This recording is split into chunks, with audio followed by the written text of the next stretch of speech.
웨스트민스터 신앙고백서 제28장입니다. 자, 오늘은 세례에 관하여 이렇게 중요한 우리가 이제 성례 중에서 세례에 관한 부분들을 지금 나누게 있습니다. 자, 좀 필요성과 중요성을 그러니까 그 종류를 좀 봐야 되는데요. 세례의 필요성은 왜 세례가 필요하냐? 예수님이 명령하셨어요. 너희는 가서 모든 민족으로 제자를 삼아 아버지와 아들과 성령의 이름으로 세례를 베풀라라고 말씀하셨습니다. 그래서 베푸는 거죠. 그리고 구원받은 믿음을 확정하는 표예요. 내가 믿습니다. 그래서 나는 다른 사람들 앞에서 믿음을 지키고 살아가겠습니다라고 하는 그런 확증하는 표고요. 또 그리스도와의 연합, 나는 그리스도와 연합됐음을 믿습니다. 나는 그리스도와 연합됐다라고 하는 것을 고백합니다라고 하는 의미가 있고요. 나는 교회 공동체 속에 속합니다. 그래서 세례받은 사람이 교인이 된다고, 교회 공동체의 멤버가 된다고 할 수 있습니다. 그래서 세례를 유아세를 받은 사람들은 입교를 하게 되거든요. 그래서 그런 부분에서 또 의미가 있고요. 또 은혜 언약, 주님께서 이제 일부 이 은혜 언약이라고 주님께서 우리에게 주신, 다시 말하면 믿으면 그 믿는 자에게 구원을 이루시는 그 구속 언약이 성취되게 하는 그 언약의 표로서 이 세례가 들어가고요. 또 영적 결단, 저는 하나님의 자녀로 살아가겠습니다. 또 저는 새 출발을 이제는 이전의 삶이 아니라 새로운 삶을 향해서 나아가겠습니다 라고 하는 그런 의미에서 이제 새로운 시작이 되어지는 겁니다. 이런 것을 위해서 우리가 세례를 하는데요. 세례의 종류가, 우리는 이제 주로 물세례를 다룰 거지만 불세례, 성령 세례도 있습니다. 그래서 사실은 성령 세례를 받은 외적 표현이 물세례고요. 또 내가 거듭났다라는 것의 내적 표현이 성령 세례입니다. 그래서 성령 세례가 있고, 또 어떤 의미에서는 또 나중에 이제 또 성령의 이제 세례라고 할 수 있는데, 성령을 세례 선물로 받는 거죠, 그죠? 이 성령의 내주하는 거 좀 다르죠. 이렇게 거듭났다는 것의 내적 표식이 성령 세례라고도 말할 수 있는 부분들이 있는데요. 이렇게만 이해하시면 되겠습니다. 더 깊이 알 필요는 없고요. 어쨌든 세례는 물세례가 있고 불세례가 있는데, 물은 우리가 물로 하지만은 사실은 말씀을 의미하는 게 있어서 말씀을 받아서 내가 그것을 고백하는 부분에서 물이라는 개념을 쓸 뿐이지, 사실은 우리가 세례를 줄 때는 물로 하는 거지만 그 의미가 말씀이 있다는 사실을 기억해야 될 줄 믿습니다. 자, 그럼 한 항씩 좀 보겠습니다. 오늘 총 7항인데요. 좀 이렇게 길지만 짧게 그냥 지나가려고 합니다. 의미를 보는데요. 1항입니다. 세례는 예수께서 제정하신 신약의 성례입니다. 그것은 유형적 교회, 보이는 교회에 엄숙하게 가입시키는 것뿐만 아니라 내가 이제 성도가 됩니다. 이것뿐만 아니라 그리스도에게 접붙임을 받고 중생과 사제와 하나님께 자신을 봉헌하는 은혜 계약의 인침, 도장 찍는 것을 의미한다.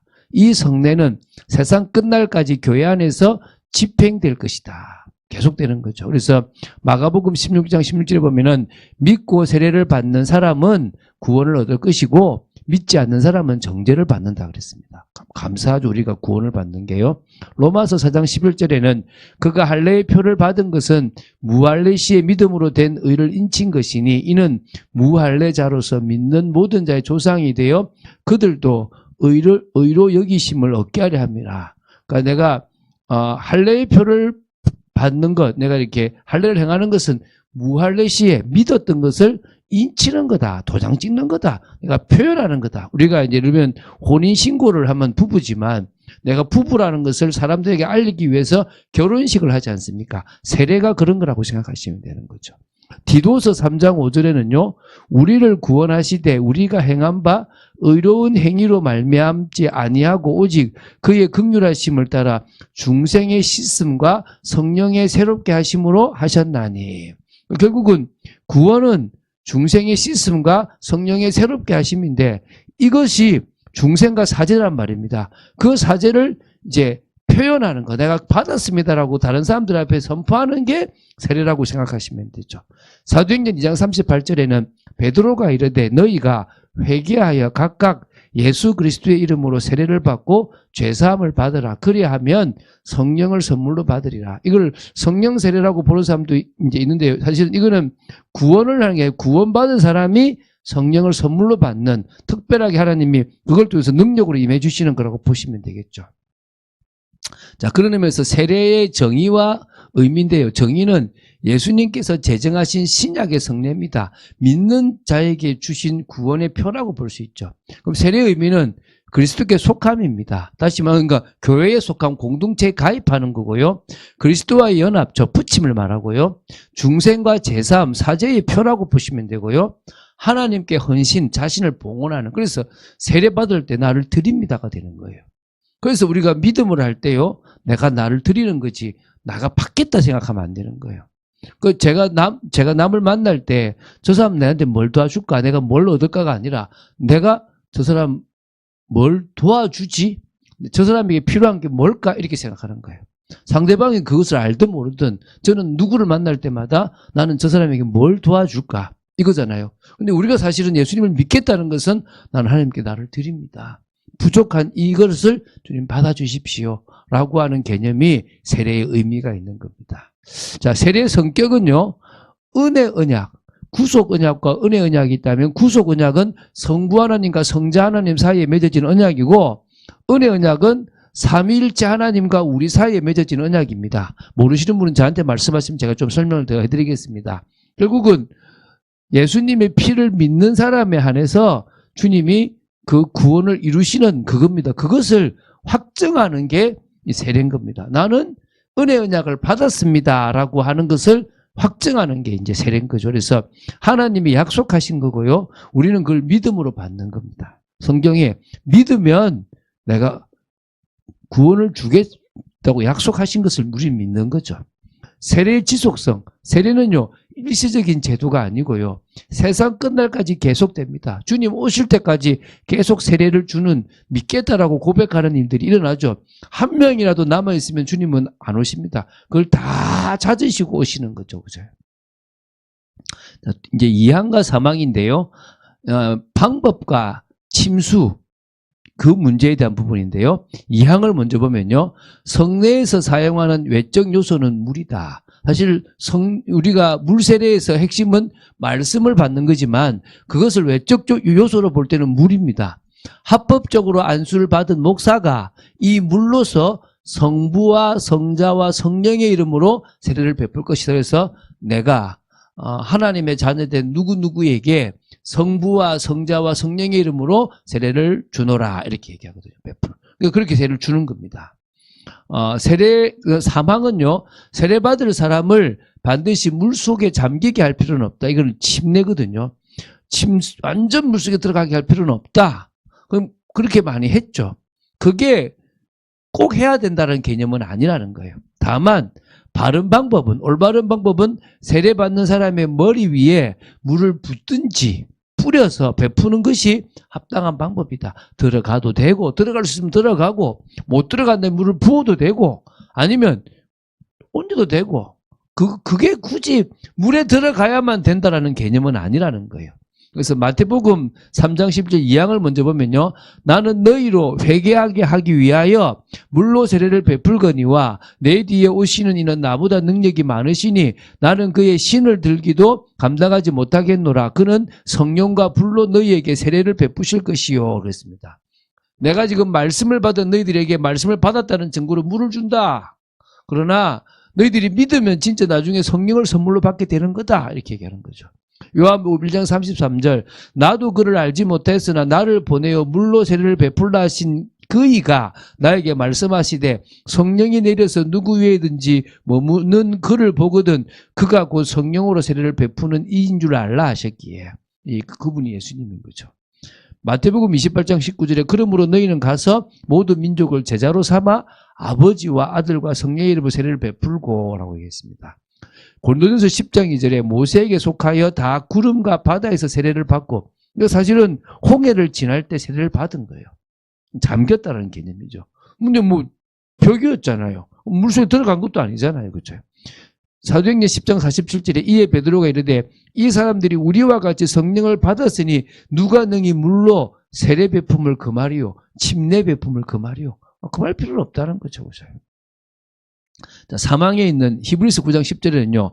이런 것을 먹고 마시는 것과 여러 가지 씻는 것과 함께 육체의 예법일 뿐이며 개혁할 때까지 맡겨둔 것이라. 그러니까 지금 이런 부분들은 그냥 씻는 것, 다시 육체의 예법일 뿐이지 그게 전부 본질적인 건 아니라는 거예요.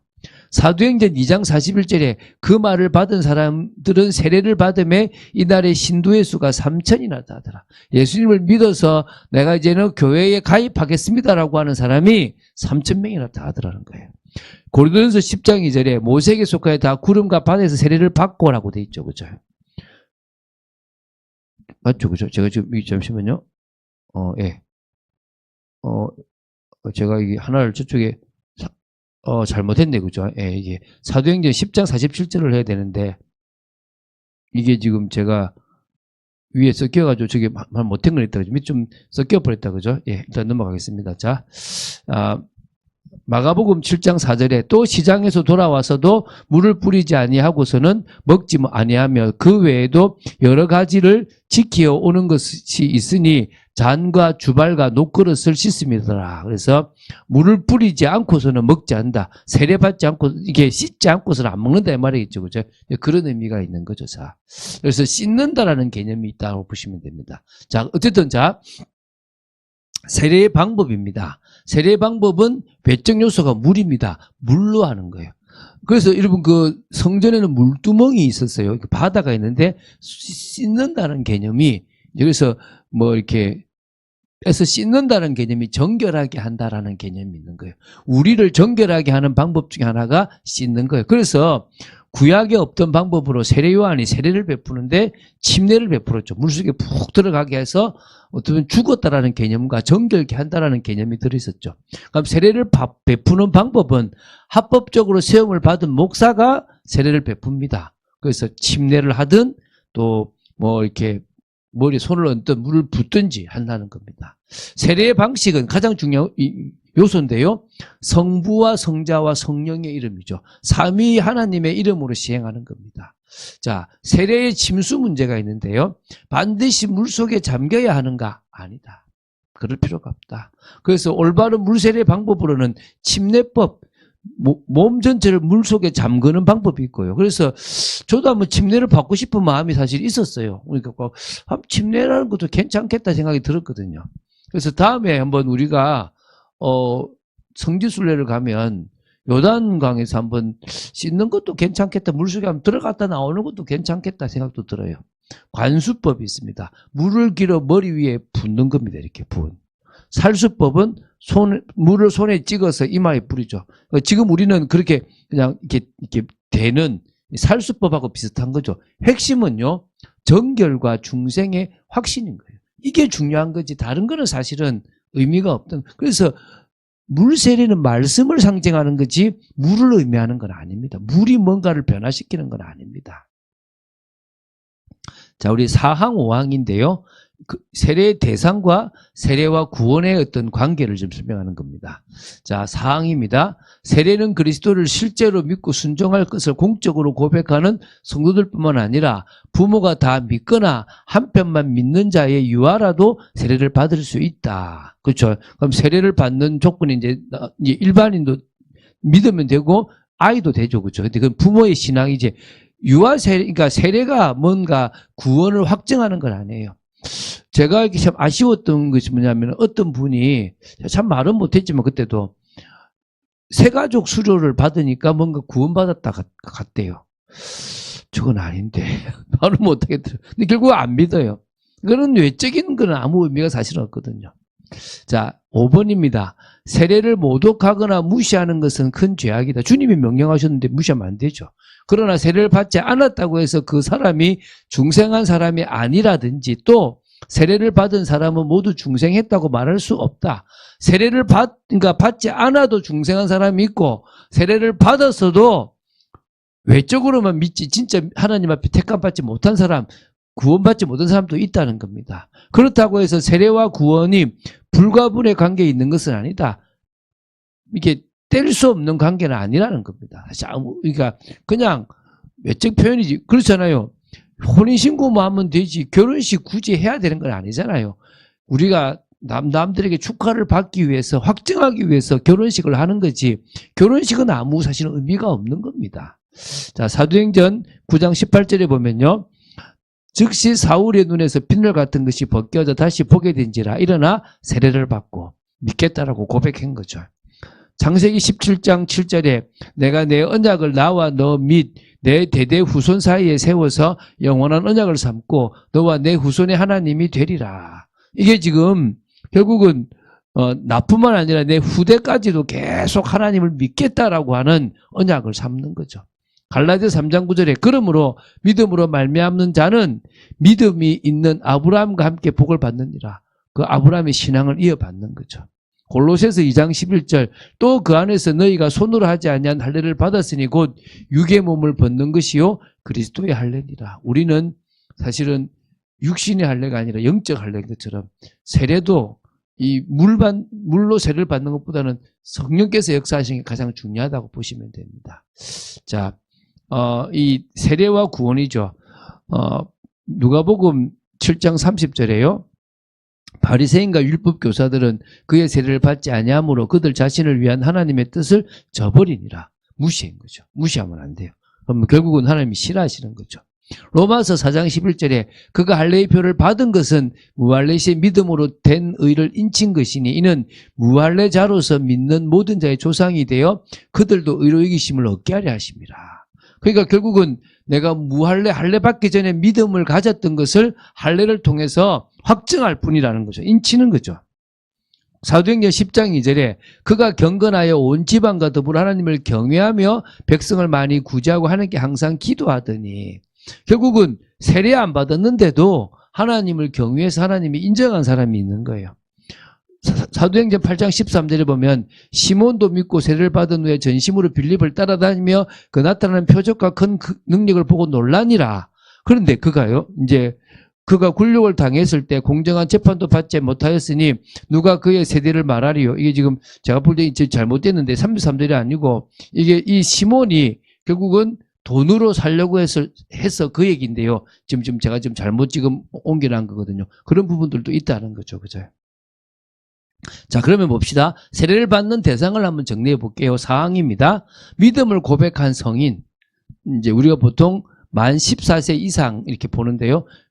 그러니까 믿음을 고백한 성인은 스스로가 할 수 있습니다. 그래서 부모의 신앙으로 자랐던 유아세례 받았던 사람도 입교라는 것을 세례는 한 번만 하니까 그렇게 되고요. 성도의 자녀 유아세례를 주거든요. 믿는 부모가 하지만 한쪽만 믿어도 가능합니다. 그래서 유아세례가 구원을 의미하지는 않습니다. 성인 때 스스로가 고백을 해야지. 그래서 우리의 자녀들이 교회 열심히 다니는 건 안 중요해요.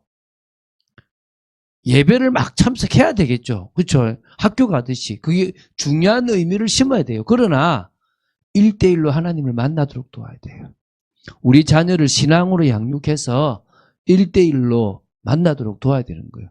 제가 가정 예배를 드릴 때가 있었는데 그때가 우리 큰 애가 중학교 이제 진화론을 배울 시기였어요. 그때 제가 그 전부터 우리가 했는데요. 뭘 했냐 그러면 그때 제가 했던 게 창조론을 심었어요. 그러니까 아이들이 진화라는 걸 배우기 전에 먼저 창조가 들어가니까 진화를 거부하더라고요. 우리가 그런 신앙을 심어줘야 돼요. 그러니까 때에 맞는 것들이 있다는 거예요. 사실 되게 중요한 거거든요. 우리가 그때에 맞는 걸 안 심어주면 안 되는 게 있는 거죠, 사실은. 그럼 세례와 구원은 뭐냐? 세례를 무시하는 태도는 큰 죄악이죠. 하나님의 뜻이 세례입니다. 믿겠다고 고백하는 거죠. 또 그 명령입니다. 그걸 거부하는 것이죠. 세례와 구원의 올바른 이해, 세례가 구원의 조건은 아닙니다. 세례가 자동 중생도 아닙니다. 세례 없이도 하나님이 역사를 하실 수 있고 구원받을 수 있다는 겁니다. 그런 의미에서 세례는 내가 믿고 있다는 것을 표식하는 거고 드러내는 거지. 이미 내 믿음은 그 전에 이미 있는 거예요. 내가 믿기 전에 중생도 내가 믿기 전에 이미 있는 것처럼 우리가 세례도 세례 있기 전에 이미 믿음이 있다는 거예요. 그렇죠? 그런 것들을 기억해야 됩니다. 자, 하나만 더 보겠습니다. 세례의 효과와 그리고 세례의 횟수죠. 자, 6항입니다. 세례의 효과, 효력은 그것이 집행되어지는 시기에만 발생한다고 말할 수 없다. 이게 지금 개톨릭의 반발이거든요. 개톨릭은 이렇게 요만한 떡 같은 거를 입에 탁 넣어주거든요. 이게 이제 화채설인데 넣어주면 이게 예수님의 살이라는 거예요. 피도 안 줘요. 왜냐하면 자기들만 마시거든요. 왜? 흘리면 큰일 나니까 그게 뭔 의미가 있다고 생각을 하거든요. 아니거든, 사실은. 그러니까 이게 그 시간에만 딱 집행되는 게 아니에요. 그러나 이 성례를 바르게 행함으로써 우리가 믿음의 고백을 함으로써 약속된 은혜가 하나님의 뜻에 따라 일정한 때에 연령의 차이가 없이 어른에게나 아이에게나 한결같이 성령으로 말미암아 약속된 은혜가 제공될 뿐만 아니라 실제로 부여된다. 그러니까 하나님의 뜻에 따라서 일정한 때가 되면 나이도 상관없고 때도 상관없고 딱 당신의 때가 되면 은혜가 딱 제공되는 거예요. 실제로 그게 부여되는 거예요. 세례는요, 누구에게나 단 한 번만 베풀 것입니다. 그래서 우리가 다른 데서 세례를 받아왔다면, 심지어 개톨릭에도 세례를 받아왔다면 안 하는 이유가 있는 거죠. 해도 되고 안 해도 돼요. 다른 데서 때가 왔으면 해도 되고요. 자기가 진짜 저약하고 싶다. 하면 되죠. 그게 뭐 문제입니까? 그러나 한 교회에서는 한 번만 하면 되는 거예요. 요한복음 3장 5절 8절인데요. 예수께서 이르시되 진실로 진실로 내게 이르노니 사람이 물과 성령으로 나지 않으면 하나님 나라에 들어갈 수 없다라고 얘기합니다. 바람이 임의로 불매 내가 그 소리는 들어도 어디서 와서 어디로 가는지 알지 못하나니 성령으로 난 사람도 그러하니라. 그러니까 물과 성령으로 거듭나야 나야만 하나님 나라에 들어갈 수 있는데요. 그래서 먼저 뭐 해야 되느냐? 거듭나야 되는 거예요. 거듭난 사람이 결국은 이제 믿게 되고 그 사람의 이제 그게 이제 되는 건데요. 여기서 이제 바람이 임의로 불 때 내가 그 소리는 들어도 어디서 와서 어디로 가는지 알지 못하는 것처럼 성령으로 난 사람도 언제 났고 어떻게 났는지 모른다는 거예요. 그러니까 믿고 나서 성령이 거듭나는 게 아니라 거듭난 사람이 인식하고 믿게 되는 거예요. 그렇잖아요. 어린아이가 내가 탁 태어났는데 내가 태어났네 엄마네 이게 아니에요. 전혀 몰라요. 어느 순간에 의식을 차리면 엄마네 내가 저 사람한테 태어났네 이걸 인식하게 되잖아요. 그 내 엄마다라고 얘기하잖아요. 그것처럼 우리가 언제 그것이 거듭나는지 몰라요. 근데 그걸 내가 인식하는 순간에 내가 믿을게. 내 죄인이네. 나 회개하고 난 믿겠다. 이렇게 고백하게 되는 거예요. 갈라디아서 3장 27절에 누구든지 그리스도와 합하기 위하여 세례를 받은 자는 그리스도로 옷 입었느니라. 그리스도로 옷 입는 거죠. 그건 뭐냐고? 세례를 받는 자. 내가 고백하는 자는 그리스도로 옷 입는다는 겁니다. 에베소서 5장 25절에 남편들아 아내 사랑하기를 그리스도께서 교회를 사랑하시고 그 교회를 위하여 자신을 주심같이 하라. 이게 결국 주님의 은혜가 얼마나 큰가를 알아라 이 말이겠죠. 사도행전 2장 38절 베드로가 이르되 너희가 회개하여 각각 예수 그리스도 이름으로 세례를 받고 죄사함을 받으라. 그리하면 성령을 선물로 받으리라. 선물이라고 그랬잖아요. 필수가 아니고 선물이라고 그랬잖아요. 그 앞에 이미 거듭나서 성령, 말씀과 성령의 역사로 거듭나지면 그 사람은 뭐가 됩니까? 믿게 되고 믿고 나면 죄사함을 받을 뿐만 아니라 성령을 선물로 받는 겁니다. 그러니까 성령이 두 번 역사한다고 보시면 되겠죠. 한 번은 거듭나면서 역사하는 거고 한 번은 진짜 능력으로 역사하는 겁니다. 이걸 좀 섞어 쓰는 경우들 이렇게 많아요. 성령 세례라고 하면서. 근데 결국은 나중에 성령으로 세례를 부어주신다는 말은 그런 의미가 있는 거고요. 앞에서 성령으로 거듭나는 부분들도 사실 있다는 겁니다. 이 설명들은 계속 우리가 하고 있으니까 여러분들이 조금 지나면 이해가 될 거예요. 디도서 3장 5절에도요. 우리를 구원하시되 우리가 행한 바 의로운 행위로 말미암지 아니하고 오직 그의 긍휼하심을 따라 중생의 씻음과 성령의 새롭게 하심으로 하셨나니. 중생, 씻음, 성령의 새롭게 하심 이런 부분들이 있는 거죠. 자, 그래서 단 한 번만 하면 됩니다. 성령의 세례의 효력과 횟수입니다. 세례의 효과는 시간에 묶이지 않습니다. 하나님의 때에 따라서 역사하고요. 성례는 하나님의 약속을 담은 수단입니다. 약속된 은혜를 전달하는 통로라고 보시면 됩니다. 그래서 은혜는 성령으로 실제 우리에게 적용됩니다. 단순한 상징이 아니라 내가 그 세례에 참석하면서 성령이 역사하실 수 있고요. 또 그것을 내가 붙잡고 기도하는 중에 세례가 끝나고 나서 성례가 끝나고 나서도 그 은혜가 임할 수도 있는 겁니다. 대상에 차별이 없어요. 어른과 아이 모두에게 하나님 통일하게 성령으로 역사하시게 돼 있는 겁니다. 그렇지만 세례는 단 한 번만 받으면 돼요. 언약의 표이기 때문에 효력은 계속되는 거라고 보시면 돼요. 자, 한번 정리를 해볼게요. 자, 첫 번째 뭐라고요? 예수님께서 제정하신 신약의 성례가 바로 세례입니다. 그래서 교회에 가입되는 것이고 예수님께 접붙임이 되는 거고 중생과 사제의 표식이고 또 나를 헌신하는 봉헌이 되는 거예요. 자, 두 번째, 세례의 방법은 물입니다. 외적 방법이죠. 그죠? 성부, 성자, 성령의 이름으로 목사가 합니다. 그러나 결국 이거는 말씀으로 내가 믿는 듯 그지 사실은 물 그 자체가 뭔가 변화가 있는 건 아닙니다. 그죠? 세 번째, 세례 침수 문제. 꼭 물에 잠글 필요는 없습니다. 이 그냥 정결과 중생의 그런 확신이 필요한 거지. 그게 굳이 막 물 속에 들어가야 되는 게 아닙니다. 그죠? 물을 뿌리든 붓든 아무 의미가 없습니다. 네 번째는요, 세례를 받는 대상은 믿음을 고백하는 성인과 또 내가 믿음으로 자녀를 키우겠다고 하는 부모를 통해서 받게 된 자녀입니다. 그래서 우리 자녀에게 유아 세례를 주는 게요. 앞으로 이게 나라가 자꾸 문제가 되면요 못할 수 있어요. 왜냐하면 지금 외국은 아이가 나 여자 되고 싶어 하면 부모가 간섭할 수 없어요.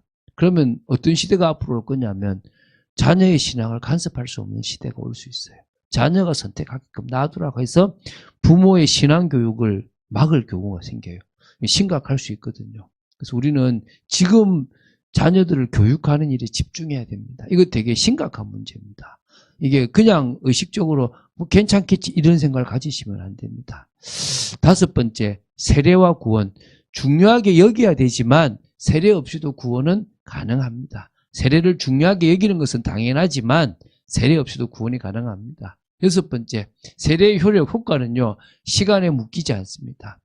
꼭 그 시간에만 되는 게 아니라 하나님의 약속을 담는 수단이기 때문에 그 이후에도 얼마든지 당신의 때에 성령은 역사하시게 되어 있습니다. 일곱 번째, 세례의 횟수는 단 한 번만 베풀면 됩니다. 그러나 그 하나님의 자녀로 인치는 것은 계속 된다고 보시면 되겠죠. 자, 제가 오늘 좀 빨리 했습니다. 왜냐하면 오늘 제가 사실 9시부터 있는데 지금 조금 빨리 요거 정리를 했으니까 또 이건 금방 지나가도 될 부분입니다. 지나가도 되지 않은 부분들은 좀 길게 하려고 생각하고 있고요. 그래서 쑥 지나간 겁니다. 그런 부분에서 여러분의 걸로 만들게 되기를 예수님 이름으로 축원드립니다. 주는 그리스도시요 살아계신 하나님의 아들이심을 고백합니다. 저희들이 이 말씀을 나누는 이 시간에 더더욱 성례 중에 세례라는 개념을 이해하고 그 속에서 더 큰 은혜를 받으며 말씀으로 세워지는 축복된 저희들 되도록 지켜주시옵소서. 주 예수 그리스도 이름으로 기도드립니다. 아멘.